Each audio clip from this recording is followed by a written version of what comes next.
everyone, welcome back to my channel. So today we're going to make another Art Deco card. Now this one I designed in 2013. It's a nice and easy one to do as well, but it looks really effective and it works well with lots of your Art Deco toppers, stamps, dies, etc. There is a place on the back so you can put an insert, or you can even have a folding open insert on there, even a back card back if you wanted, but I'll just put an insert in there when I decide who it's for. It folds into an A5 envelope like that. The brilliant thing about this card is you can use any cardstock. So you can use this is a whole sheet of A4. You can use your US 8.5 by 11. You can even use your 12 by 12. You might want to cut the height down after. It all depends. But it's really easy to do. So I think we should get started and have a go, don't you? Now, thank you to everybody that has subscribed, liked, commented and shared on my channels. I really do appreciate all of you.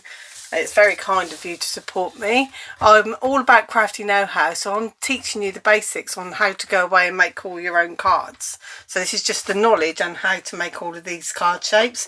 Quite a few of them I have designed, but the majority have been around for years and years and years, and I've just adapted them and made them easy to make, so taken all the hard work out of them.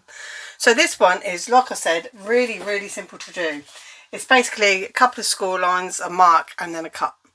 So all we're going to do is score it at 1 1/4 and then 2, like that, and then 3 1/4. Do it all up this end first, and 4. So 1 1/4, 2, 3 1/4, 4. Then spin your card around 180 degrees and do exactly the same on the other side. So 1 1/4, 2. 3 1/4 and 4. And the reason I do it that way is it saves working out, okay, so I could work out I've got to score it at 7 and whatever 8. Like, it's just not worth it. Just spin it around 180. When they're symmetrical each side, I think it makes it easy. And that's the beauty about changing the sides of the cardstock as well. If you spin it around, then you don't have to worry about it. The only other thing you need to do is, if you've got a top and a bottom on your card, say you had like a picture here and the feet were at the bottom, head was at the top, you want the head now to go over to this side. Flip it over on the back side, and then all you're going to do is make marks. Okay, so we're going to make a little mark at 4 there.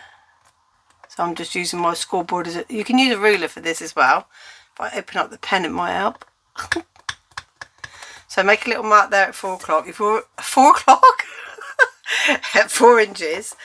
And then again at the bottom. Now you may not be able to see, so I'll move the scoreboard up just to show the 1, 2, 3. I've put lines on my scoreboard so I know where it is. So 4 inches, there's another mark there. So all I've done is just make a little mark there. Now this end one, so we went 1 1/4, 2, 3 1/4, 4. So at this 4 and this point here that we've just drawn, we're going to draw a diagonal line and cut it on both sides. So I'm going to do away with my scoreboard because I don't need that anymore. That job is done.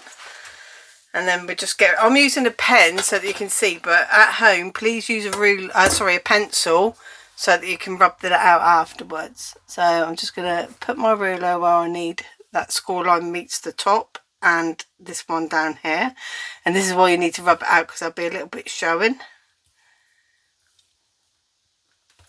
And just make your line there. Now if you've got a cutting, you know, a large format cut trimmer or guillotine or anything like that, then you can just go ahead and chop it straight off if you're confident to do that. Otherwise just draw a line so you know exactly where you're going, or mark top and bottom like I have, and then just cut it as well. So lots of options on that. Now you take some large scissors, probably better, so you don't have to do so much cutting, and then we're just going to cut along that line, and I'm going to cut on the inside of it because obviously get rid of the pen mark.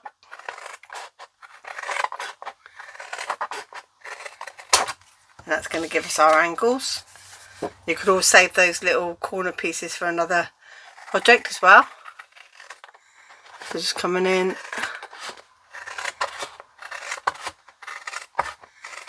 cut those 2 off like that. So that's that done. Now all you need to do is reinforce those score lines. So the first one comes in like that, the one nearest the centre, then it comes out, then it comes in again, and then it comes out. You can see you've got that zigzag tiered effect going on down the side there, and then the same for this side, in and back, into the centre and back. And that, my friends, is your card blank. How cool is that? And it will fold flat. Now put it underneath some books or something like that. I haven't done that with the other one, it's still quite springy, and it will make it go flatter. So it is quite flat for posting, it's not too bad at all. But I'm just going to show you something else. If you want to add, actually I'll make the card, I'll put it together. I don't normally do this, but the know-how, and it's really not going to take very long. Now the other good thing about it is that you can overhang toppers on this front bit, because your card's going in an A5 envelope. As long as your topper isn't bigger than A5, you can overhang your toppers. When it's open, you'll still see the lovely effect, and you can place where you want this one to be.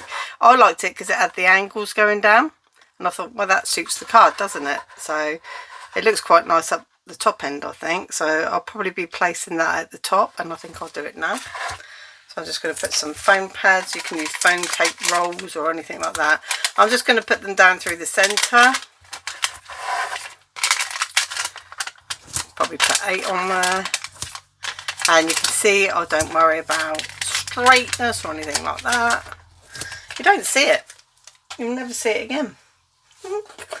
But if you like to be precise, then you can use run a tape. You can also glue it flat. You don't have to use these pads.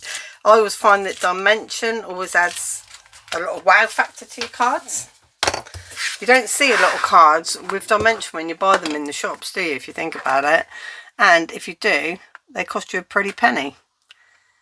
So, or should I say cent, dollar, etc, etc.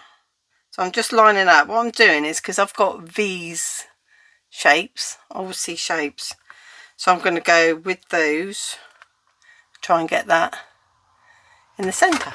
There we go. So you can see it looks really, really nice. Now if you want to add something like a border strip, so I'll do it. I'll put one on the bottom there, just on this top bit here. I'm going to cut it so it's not too cumbersome to handle, just cut it down in size.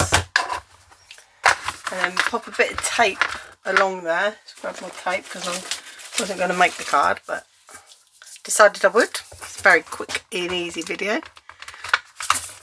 So pop that on there, remove the tape. I'm having it right at the bottom as well. So I'm just going to put that where I want it to be, right at the very bottom, and it overhangs. So what you need to do now is fold one side in, get your scissors, always cut from the back. Obviously don't cut the score line, but always, get off my scissors you, always cut from the back. Close to the edge without cutting the fold, and you can see that goes on nicely and neatly onto the base there like that. And then I have got a sentiment that came with this kit, so to the special man in my life. So you can see it overhangs, you know, like ½ an inch each side, so don't be putting any tape there, so give yourself enough room. You pull it back so it's not fully over, and then you can obviously add feathers to this, you know, beautiful lace trimmings, pearls, all that kind of thing. Just keep going with it until you're happy. Just pop that into the centre there. There you can see you've got a beautiful, another beautiful Art Deco card. Really easy to do. So go and have some fun making these, and I'll see you again with another demonstration soon. Thank you, bye.